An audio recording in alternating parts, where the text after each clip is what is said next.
You're listening to Dude Podcast with JC and Will. Put some pep in that step.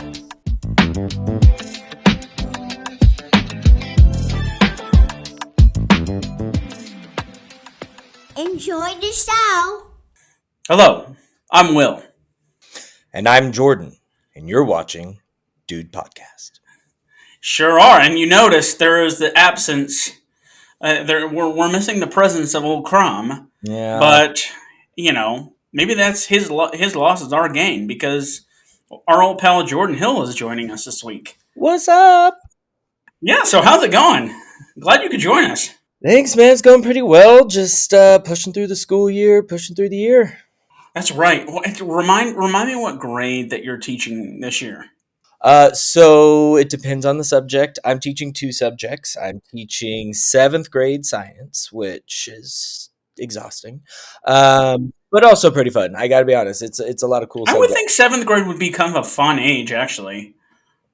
Yeah. You're like, yeah. It's one of those things where at this point in my life I've really learned to accept them for who they are, and the hot mess that they are, but also they're fun human beings. I will be real. Yeah. So yeah. So I teach 7th grade science, and then I teach art now. I got to teach art. Some Oh, people, really? yeah. I've taken on some art classes at my school, and that is 6th through 8th. How does that work? Because you don't teach one specific grade or one specific subject. So like, is that just a nightmare for scheduling? Like, do you fill up each hour of the day or? Yeah, it is a bit crazy. I will admit that. But I do it for obviously just because I get to teach art and because the school needs it. But I do 2 hours. So we have what's called block scheduling, and it's a lot like college. And so on Mondays and Wednesdays, it's A day. On Tuesdays and Thursdays, it's B day.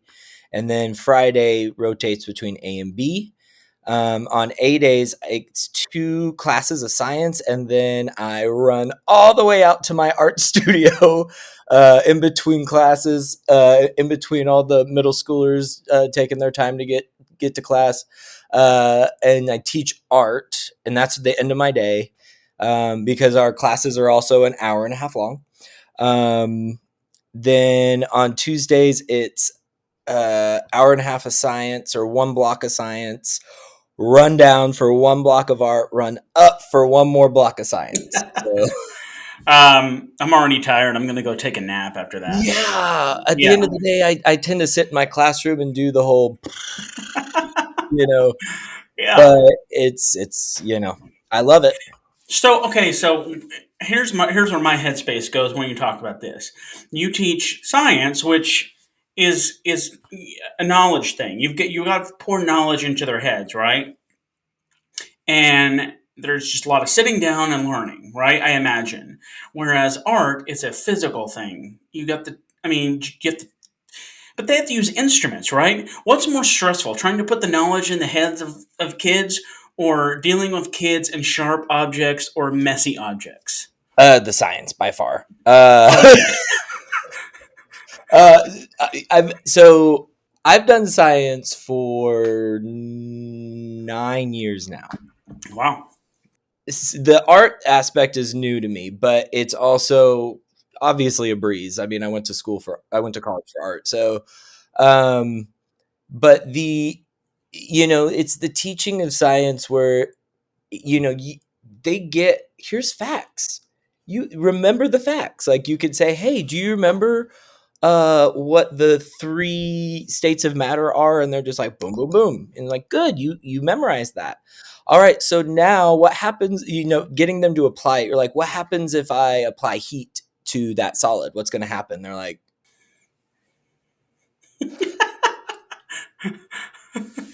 why are you doing this to me, Mr. Hill? And I'm just like, oh, I just thought you'd figure this.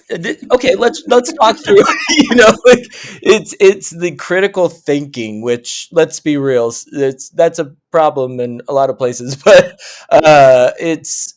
critical thinking is a challenge for middle schoolers, especially. I think people got to realize I'm dealing with puberty brain on top of it, so it's Right, and yeah. and at this point, their brain, if they've hit puberty, it is so this is a poor description of it, but also a really good way to explain it. It's like their brain is restructuring. It's almost like a cocoon. When a caterpillar puts itself in a chrysalis or whatever, it completely like dissolves and like turns into all this new stuff. That's their brain. Their brain is soup. It's a hot mess. I'm constantly having to help them put it back together and pick it up off the floor. Like it's all good, but it's like that's seventh graders for you. So Do you remember much about puberty, by the way? Like, I think about puberty, and I feel like throughout my time of puberty, there's a lot of things that happened that I was too afraid to tell anyone about, so I just buried it deep, deep down and never told anyone about. It's like, why do I have lumps in my nipples? the lumpy nipples is so weird.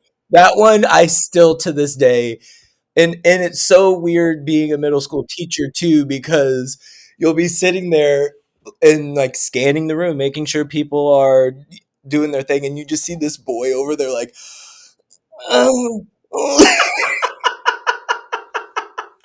It's I know I've told this story on the podcast before, but I remember experiencing these like little knots on my nipples, and I remember being mortified because I had been recently eating my mom's Special K made for women, and I thought like, oh no, I'm growing boobs.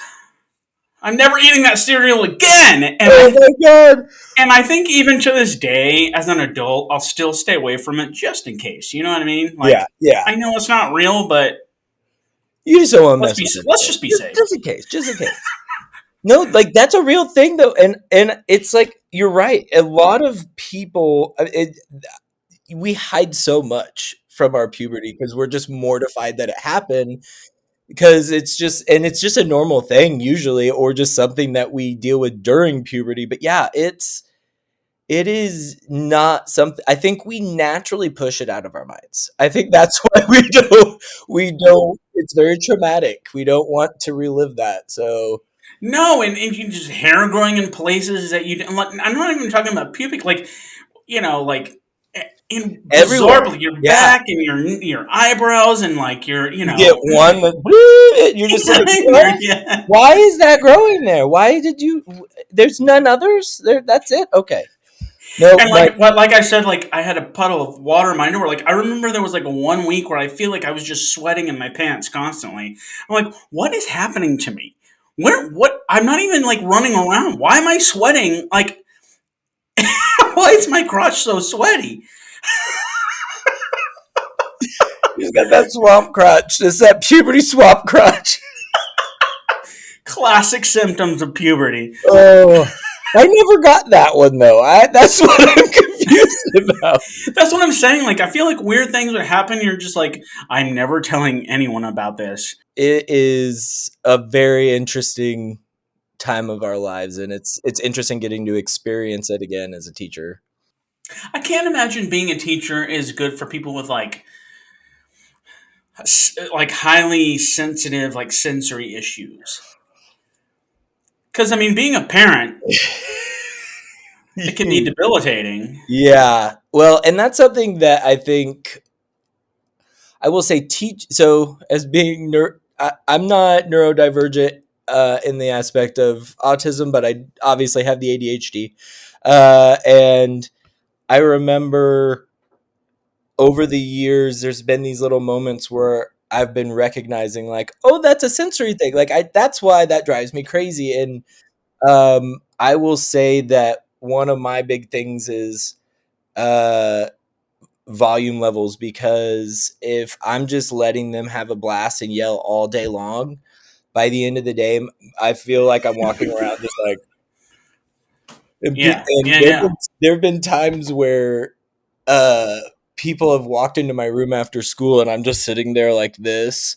And Mr. Hill's having a breakdown. and uh, uh, they like slowly walk in. They're like, "Are you okay?" And I'm like, "Yeah." They're like, "Are you sure?" And I was like, "I think I'm a little overstimulated right now. I'm just trying to take a moment, but yeah, we're good." I couldn't do it. God bless teachers, man. Thank you, thank you, thank you. I want to talk about maybe something as a science teacher you can help me with. Okay. I realized like 2 days ago, I was looking at a barcode, right? Mm-hmm. It's just a series of lines and maybe a little bit of numbers, right? And it takes specific inventory. Shouldn't we be more mystified about barcodes? How does that work? How does a computer see these lines and go, "Yep, that's the that's shampoo." What exactly is it that you're confused about regarding the barcode? We marvel at things like mountains and like oceans, but how do you not see a barcode and go, "Wow, somebody came up with this insane idea for inventory"? Somebody thought, how do we keep inventory of all these products in the store? Well, let's make a series of lines and like numbers, and that gives a unique identity. Yeah, yeah. You're getting close. It's giving it a unique identity. But how? Well, it's almost like a from production to sale type thing. They don't put the barcodes on at the store necessarily unless they're putting on their own price tags. But it's all like designed to kind of track the product until it's finally made its way to its final destination. Whoa, Hollywood, hold up. Are you telling me that a barcode, if I took a product out of Target and I took it to Costco and I scanned it, the Costco wouldn't catch it? I thought each barcode was like universal. So yeah, I guess what you're saying is you could take something from Target if it's sold at Costco and like the exact same product, and you could scan that one there and it would register in Costco's computer as, I believe, like, I'll be honest, this is what I've understood it to be. That just doesn't make. But here's the thing: if I make again shampoo, and then I'm another place that makes carpets, how am I making sure that I'm making a unique barcode? See, that's what I'm saying. How are we not marveling at this? I mean, let me see if I can find a barcode really quick. I, hey, duties, go look at a barcode someday. Yeah, that doesn't make any This sense. is all number, like the each there's like a whole code right here, and each set of lines is like a different number. And like I don't know exactly what it is, but it's like these first four is one thing, and then this one's one thing, and all of these. So I have a feeling that like some barcodes from the 90s, probably those numbers aren't in use anymore, or they just continuously increase the number. I don't know. That's a wonderful question. We should be yeah, and I'm sure this is engaging our listeners, our duties so well right. Like, yeah, we're just two dads talking about barcodes It's and the the same thing with phone world. numbers. Like, don't you think about phone numbers? And it's like, a city like Chicago, everyone has a phone number. Probably more often than not, it's an area code that has to do with the city of Chicago, right? Right, right. Lots of people in Chicago. How are there unique phone numbers for each person there? How do they run out of phone numbers? Oh, what's the probability, or how many possibilities of what seven numbers can you have? Exactly. I mean, if you think about it, you would start with 1111111. What's crazy? There are people out there with that number. Even crazier, would there be somebody out there with 0000000? And do you think that people, when they say like, "Hey, what's your phone number?" 918 000 0000, and they say, "No, seriously." And you're like, "No, seriously, No, I'm that that's guy. it." I'm that guy. They wouldn't. You would always be considered a liar. And the thing is, like, Like, no, he's not I cool. want to meet those people. Like, I want to meet that guy. Who's the guy that's like 918 666 6666? All right, let's call the duties. If you have a unique phone number, please let us know. I'm curious because and that has to be how they make numbers because I remember when like they just go, okay, this person gets this one and the next person gets the next number. Because my mom and I have this phone number. Our cell phone numbers are one number off. Same with my parents, and same with my wife's Jordan, my Jordan, her phone number. She has chronological order with her family. Interesting. I mean, I guess that's how they make them. I guess that's how they make barcodes too. Say, speaking of barcodes, I once worked with a guy who had no tattoos except a barcode on the back of his neck. What was the barcode? I don't know. I bet you if you scan it, it says like "gotcha" or something like that. I mean, I, again, it's unique to a product. Yeah. But here's the deal. He wouldn't tell people what it was. He was ashamed of it. Naturally, if you have a barcode on the back of your neck, that's a bad decision right there. And that's the only tattoo he has. I mean, what a bold place to get your first tattoo. And a bold thing Yes. to get your first tattoo, right? Yeah. He's never going to see it. He's never going to see. That's one of my rules is like, I'm still not sure if I want a back tattoo simply because I'd never actually get to see the beauty of it. And imagine having a barcode you don't want and it's stuck somewhere you still can't see it. Maybe he's thinking like if I'm standing in line somewhere, it could be a good meet cute. Like somebody's like, "What's that tattoo?" And he's like, You want to find out? "SE." You want to scan and find out? They go to Target together. He's just He's like, yeah, let's put me under the price checker. So I don't know if you got any more on what I wanted to. So I heard. How about this? I heard a rumor. Daddy likes rumors. I heard a rumor you guys were talking about my house on the last podcast. We did. Yes. So we briefly mentioned how your upstairs was kind of like I referred to it as. It's almost like the basement in that '70s show. That was kind of like that for us mainly because your parents were just like it was almost like they didn't want to go upstairs. They just they did. had no interest in going up there, which No. was great for us. It was like cool. Like, oh, what can we do?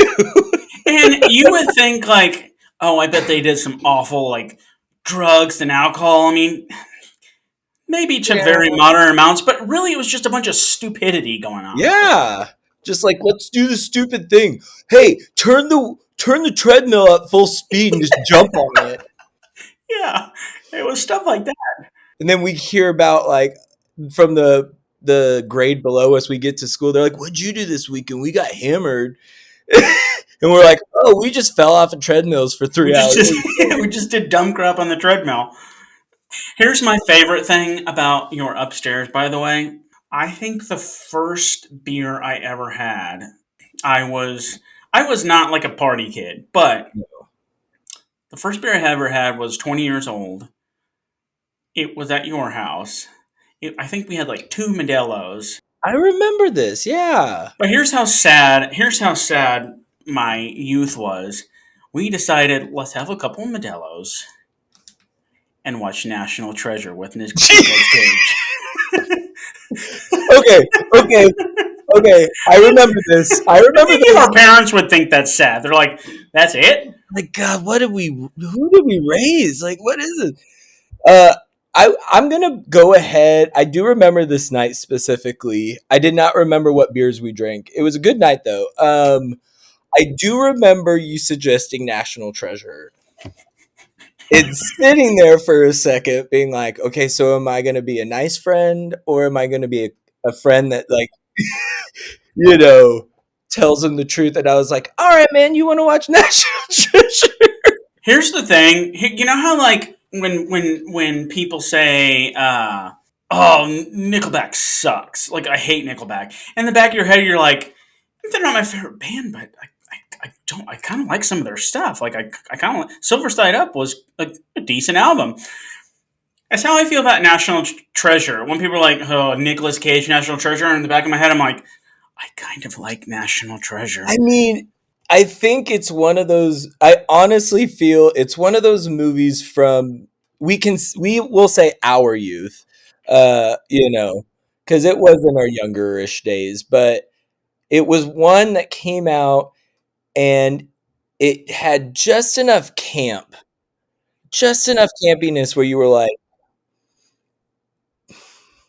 this is almost cringy. But I think I think I liked it because I was a big fan of Indiana Jones, and I think it has some parallels to it it gave that that vibe. felt a little nostalgic to me. So yeah, so when I wanted to get crazy, and at this point we were in college, I think it was like, let's get some brewskis and watch National Treasure, and you're like, okay. Like, okay. Oh, my wild, wild youth. So was it just kind of like talking about how it was this safe haven? Because good Lord, was it a safe haven? Well, here's how it came up, okay? And I actually cut this from that episode because I actually felt bad about this story, but I'll tell it anyways. So Jay, my little brother, was on the podcast, right? And JC had asked me if I had any stories that I regret, or maybe of like tension between Jay and I. And I said the only real time I ever really felt bad as a big brother was at was at your house. For some reason, it was you, me, Michael Merrill, and Jay, which is the weirdest combination of people. But we were upstairs at your house hanging out. Jay, we were in like high school, early high school. Jay was probably like six or Yeah. seven. He was young, and for whatever reason, we decided to put him in the closet, and it was pitch black in there. We Which controlled the one? lights in there, in that room. The The long one, one? yeah. And we put him in there, and we like pushed the door closed, and he started screaming. Yeah, he was screaming. Did you cause Jay some damage from that? Because He said he remembered it, but I told him that I felt so bad about it. As like I think, not to throw Mike under the bus, but I think it was Mike. He was kind of holding the door. I don't think he was trying to be mean at all. We were yeah, just dumb little high schoolers. Like and I was like, yeah, Mike, stop, and he stopped and let Jay out, and Jay was crying, and I felt bad that like I probably embarrassed him, probably mortified him. Like I didn't mean to make him cry like that. I felt terrible about it. it happens. Oh well, yeah. Yeah. Well, oddly, speaking of Michael Merrill, I was actually curious if you remembered the Great Pelican incident. No, I don't. I don't. I have vague memories of this, but I remember just being at the little lake by your house, and there was a big pelican there. I don't remember anything else. All right. So good. We got a story. We got a great story to tell. It's an odd one. Let's go with that. It's an odd story. So it was probably, I want to say it was eighth grade, and Michael Merrill and I were like hanging out at my house because it was our birthday. And if you've ever been to my parents' neighborhood, it is just a maze, and it's perfect for mischief and running around as a teenager, and just yeah. So we're doing a late night stroll at 8 o'clock or something like that. I just remember it being somewhat dark, and we're just strolling around the neighborhood, and this giant bird swoops down over us. And you weren't there at that point. I will say that you had not shown up yet. You were either finishing something up or you were finishing something up. So you weren't there yet. So Michael and I are just walking, and this huge bird swoops over us, and we're like, "Oh, that was weird. What was that thing?" And we just keep walking, and we hear these like large wings flapping, and this like giant, like I remember thinking it was like a like clogs, like wooden clogs is what it sounded like. Oh wow, yeah, And yeah. it was its beak. It was its beak. Yeah, just kind of like opening and shutting. Just so we had no idea where this thing was, and we were just kind of like looking around at one point. So, and this is by the pond that you were referring to because that's where the whole incident happened. And out of nowhere, we hear "Wah!" And we look back and we see this giant pelican on top of a power pole. Oh yeah, I remember It this. had bit into the breaker or whatever that thing is up there. Yes, I do remember It this. was just like, and so Michael and I are seeing this giant bird just convulsing, and we're like, what do we do? And then all of a sudden, it just starts to drop, and I'm like, oh, it's flying. We got away. And it just hits the ground, and both of us are just like, oh shit, what do we do? You know, it's so we were just blown away, and we didn't like we were like, do we go near it? So like we didn't know if it'd be alive or not, so we kind of like walked up next to the fence that was blocked. Like, if you remember, that pond like technically was shared by two or three neighborhoods, and so there was a fence that we technically could have just like walked a little bit alongside of and gotten to the other side based off the pond, but we were like, we're not going near that thing right now. And it wasn't until we saw the smoke coming off of it that we were like, oh yeah, that thing's dead. That thing's deader than a doornail. So we are just like, I can't believe that, eighth grade boys were like, oh my God, freaking out about it. And so I remember you getting there. And Michael and I are like, oh my God, dude, you're not gonna believe what happened. You're not gonna believe it. And you're like, okay, tell me. And so we start telling the story, and I can tell you're just like, this you're that night you're just kind of like, yeah. What's going on? What's going on? And and finally we get to the part where we're saying that we look up and we see this giant pelican getting electrocuted, and you're just like, where is it? And you're already walking out the door. You're already walking out the door. And so we take you to it, and you're the first one to be like, yeah, let's get on the other side of the fence. And we're like, look, like we just were observing it is really what it came down to. But it blew. Here's my question: why is there a pelican in Tulsa? That's a good question. I was thinking that as you were telling that, I'm like, Of all the birds, yeah, yeah. I don't know. it would have to have gotten here from like Texas, would be my guess. Yeah, I mean, do pelicans live in Texas? oh yeah, for sure. Yeah, Okay, yeah. So I like, mean, it would especially have, in Houston, for sure. yeah. But you know, uh, they don't go north for the winter or for to I don't know, migrate, man. right? I mean, lately in Oklahoma City, I've been seeing seagulls. Yeah, Really? yeah. We get every once in a while we have like a flock of sea. Of course, I'm the weird guy that's always like looking up at birds and stuff. So like, I'm a science teacher, but yeah, we definitely have seagulls floating around OKC. But a pelican Yeah, that's and in South Tulsa. right. Like, and he his the fresh water that he decided to go like dwell at was in your neighborhood. To this day, it's one of those things where I can't believe I saw it. And I'm sure Michael's the same way. If you're listening, Mike, I'm sure you still feel the same way. We're like, how did we experience that? It's almost like, was that a sign? Like, it's one of those things where it sticks with you. It sticks with you. It does, and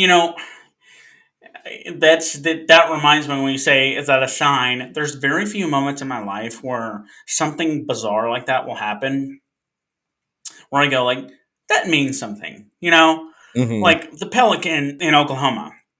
You're like that means something. Yeah, I remember when Jordan and I first got engaged. My wife and I, the night we got engaged, where she stayed at my parents' house. I was living at my parents' house at the time. So we were just, we just got engaged. So we were like snuggling and it was probably like, I don't know, 12:31 and massive earthquake.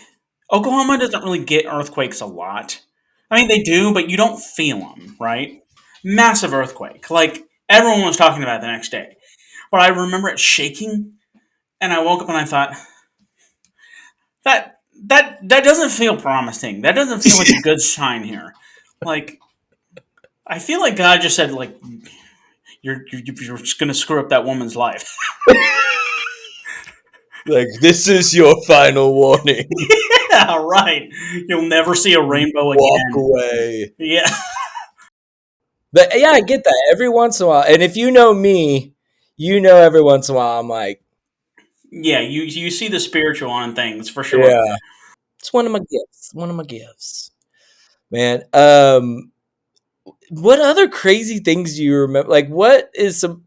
I'm always curious. Like, what is your favorite story from my parents' house that just because it really like oddly enough, you bringing up the upstairs of my parents' house, like whenever we hang out, like that's where we are mentally in my mind is just still hanging out there. Here's the thing about your parents' house.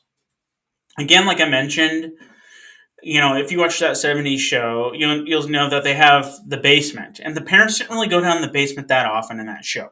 So it was kind of like their little haven just to like hang out, right? That's really what it was for us. We would just hang out there, like we had girlfriends, they would come over and we all watch movies, or just the dudes, we'd all get together and like watch movies, hang out, play games. Like we did just kind of hang out there.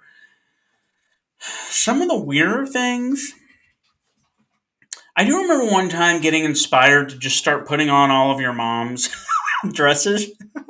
Oh my I gosh, don't know why. I was just like, hey, I'm going to go put on your mom's dresses. because JD McFarland was with us. Oh, yeah, I remember that.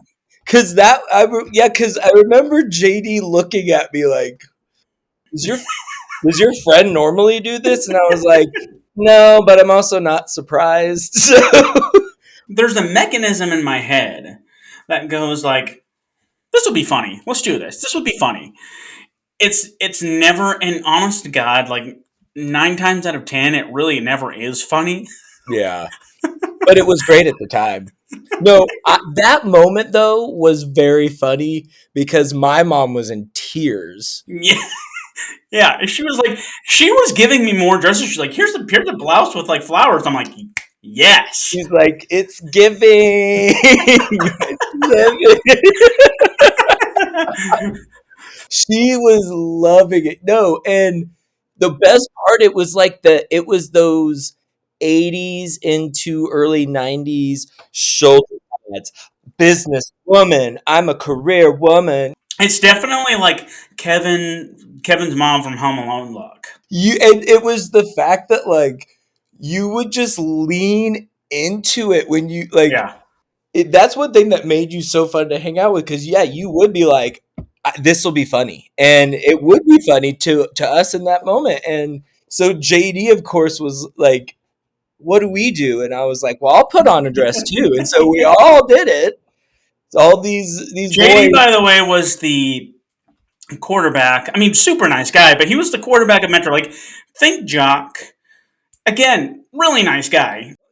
He's not like the typical jock, but he was a jock for sure. And I don't think that my weird humor was translating in this moment. It's like, why are we putting on your mom's dresses? Like, this, no. But he leaned into it. He had a blast. Like that was that is a good memory. I'm so glad you brought that back up. I think if I recall correctly, your mom even was like, you want some lipstick? I was like, yes, I do. I do want some lipstick. Yes. And then afterwards, when we were done with the dresses, I took the lipstick and drew a smiley face on my chest. I do remember too, we took pictures and there were a lot of parents that were like, don't take pictures, like we don't want evidence of this. What's crazy about getting older is I still do stuff like that. Not stuff like that, but I still have that. I still have that thing in my head where I'm like, this will be very stupid, but I will get some joy out of this.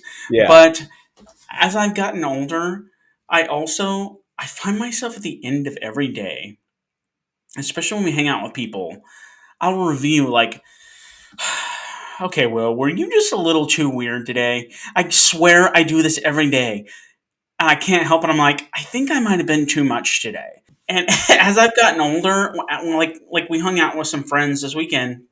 We got home. I'm like, okay, did I talk too much? Was I maybe a little too weird? Did I let other people have conversation time? Like, I go over that whole thing. Like, I didn't do anything too stupid to like scare away my friends and like ruin the night for my wife. You know. Yeah. Yeah. So Will just isn't as fun anymore because he's trying not to just embarrass the family. I'm a dad now. I beg to differ because I think you're just as fun. Because honestly, when it's literally the same vibe, it's same energy. When we finally all get together, it's That's true. That is true. and you even and when we've done our trips is definitely when you're like, I'm gonna do something crazy. I think speaking of these like little witty things you do, I think one of my favorites is when we went to New York, and it was when we were in Hoboken Yeah. and staying in that little apartment, and JC was just out. He just passed out. And you were like, look at this. He didn't even plug his phone in. He doesn't even know he forgot his phone. And you decide, oh, check this out. And because you knew his password and you knew exactly where to go in his phone. And you started going to the autocorrect or like the autofill. I would change word like filler words, like because I was crying laughing, seeing him like get frustrated. It'd be like every time he wrote "Hey," it would like autocorrect to like "stinky doo doo muffins." He'd be like, "Why does it keep autocorrecting the stinky doo doo muffins?" Because, of course, he's just like, well, I'm just going to delete the whole and try again. There was a part of me that was convinced you were going to switch him to an Android user by the end of the year after that. Like, he was so done. Like, every single time we got to see him, he was just like, it's just another autofill, and I knew exactly what's going on. I'm just over here. It's moments like that that bring me so much joy. Yeah, because we could still mess with each other and still get a laugh out of it. When we were in Hoboken, that same trip that you were talking about, where we were doing funny things, do you remember? I really had this great idea to put butter in JC's pants when he fell asleep. Because you had heard that comedian do it.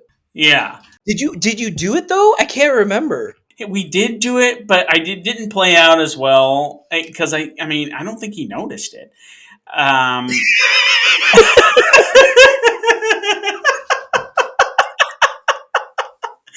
all was business as usual that next morning. I'm just a sweaty guy. I'm just a sweaty guy. We're like, notice anything funny? He's like, no, it's a beautiful day. Yeah, I do remember because you and I both were like, wait, didn't you put butter in his I was like, pants? yeah, I did. I think I put like at least a tablespoon. To those who are wondering what happens, to the duties wondering if they ever if this even makes it. So butter, then the butter melts, and then you're left with this puddle of liquid you don't know what it is. It's for adults only. Is this is a prank for adults only? But yeah, you're left wondering what happened. Right. So the comedian, his name is Brooks Wheelan, and he does this great bit about his friends when he passed out after drinking too much. They put a whole, I mean, we granted this is where we went wrong. They put a whole stick of butter in his pants, and when he woke up, he thought he had contracted it like a rare disease. Right. Yeah.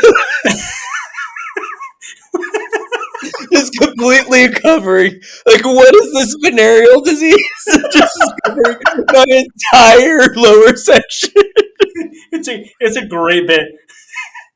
And so I was like, we got to do this. And I do think I only put just a little bit in there, but like Yeah. he woke up and it was just like, all right, great. And what should we do, guys? And I'm like, man, come on. That's a perfect example of my brain going like, I should definitely do this. This will be very funny. Yeah. And yes, they are. Well, at least this friend thinks they're funny. So, ooh, okay. So one thing I wanted to talk about. Do you remember the Star Wars Holiday Special? The Hmm? VHS. This may be a JC and I conversation, but I feel like you were a part of it. The Star Wars Holiday Special. Okay, so yes, JC is he's the one who introduced me to the holiday special. I, I watched. Here's the deal. I'm not a big sci-fi guy. I think Yeah. you know this about me. Yes. You and JC really bonded over all things like Zelda and sci-fi and like Dragon Ball Z, and that wasn't really my thing. But he did show me the holiday special from Star Wars, and it's how would you describe it? Painful. There's no dialogue because they don't talk. No, we just never could make it that far. But for those who have no desire to watch this, let me explain the first 15-ish, 20 minutes. But also, if you do want to watch this, it is available on the internet. So please maybe mute or fast forward because I'm about to spoil. So it starts off like basically on Chewie's home planet, and you're introduced to Chewie's family, but they the whole time are speaking in their own language. And so it's literally 15 to 20 minutes of just It's and literally like them just. It's like you're watching a sitcom of Wookiees that you don't understand. It's yeah, weird. it's literally like watching a foreign like a foreign sitcom that you can't change, you can't put on subtitles, and you can't turn on yeah, it was just insane. And so there's a grandpa, there's a mom, there's um another family member, maybe an uncle or something, and then there's a kid. Now the kid goes off at one point, and it has this little like table in front of him, and he like puts this little disc thing in, and all of a sudden this hologram pops up, and it's like this little circus and everything. And the whole time you're sitting there like, what in the world? Like, we really, I don't know if you can legally show it, but like, if you could get a picture of how psychedelic and 80s and weird and everything this is, it just was too much. And usually about that point is when we were all like, we're done. Here's the thing that here's how I saw it was it's Star Wars. It is Star Wars without the adventure. It's all the weird stuff. It's all like the alien stuff. They thought like there's a market for people who want to see Star Wars without the fun lasers and adventure and like bad guys and just like the weird characters doing weird stuff. Mm-hmm. Yeah. Side stories, backstories, and all of that. Yeah. Now, we also have to remember this was just post Mark Hamill's motorcycle accident leading to complete reconstructive surgery that made him. JC used to be so brutal about describing Mark Hamill's face, but basically the guy, Was he in it? yeah, the whole cast was in it. Everybody was in it. So was he like? Was It was people? bad. Like Oh, really? it's in, and it's well known on the, well, because he had plastic surgery, so he. I don't want to make fun of him because he can't help it. No, He no, just, no, no, for sure. know, Yeah. but it's very like stretch, plasticky, like fresh plastic surgery look. And JC would just be like, he looks like, what did he say? Like, he honestly looked like he kind of looked like a drag queen. Well, now yeah, I definitely did not get that far. Yeah, no, because we literally would start shutting it off at a certain point because we couldn't handle it. Well, weirdly enough, I'm sitting here. So, my friends and I were hanging out, and we were like, "Hey, let's watch Skeleton Crew while we're chilling because we haven't watched Oh this yeah, yet." yeah. So it's like first or second episode, the circus table, the hologram table popped back up. So have you watched it? No, I was seeing if I can pull it up. But keep talking. I am listening to you. Okay, so literally, there's these little kids playing at this table, and like the circus from holidays, the holiday special is sitting there playing. I scream out loud. I'm like, oh my god! My friends are like, what's going on with you? And I literally paused the whole thing, and I'm like, it's from the Star Wars holiday special. And I thought that they were Star Wars fans, thinking they probably had seen it.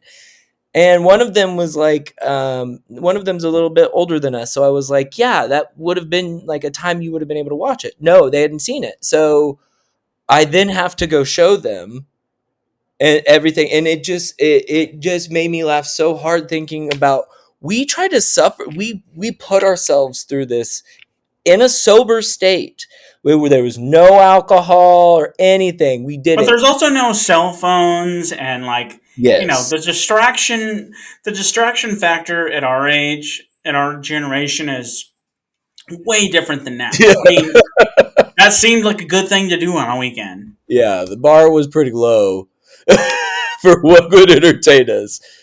But I just could not believe they brought the Star Wars holiday special back in their newest show. That's pretty wild. Well, Jordan, I appreciate, again, like I said, JC not absence is our gain today because it's Yeah. always good to talk to you. Even though we both live in Oklahoma, we're busy parents and we don't get to talk as much as I'd like. So Yeah. I'm glad that we were able to make this happen because, yeah, it's glad. Yeah, you're definitely the man on call when JC's gone. oh, I'm honored. I'm honored. I definitely feel I can't fill his shoes, but I fill some shoes that need filled. So, Yeah, no, you did. Yeah, definitely. Thanks for joining, and remember, like and subscribe if you like this. If not, then I don't know what to tell you. You should probably stop listening. yeah, why are you still listening if you don't like it? I think it's hilarious. Hey, if you don't like this Star Wars Holiday Christmas special, you'll love it. Instant classic. You need to watch it from start to finish, officially, to truly appreciate it. Good twist at the end. Yeah, for Yes. sure. Yeah. Yeah. Well, duties, have yourself a great week. Jordan, thanks again. Thank you. And until next time, bye. Simon.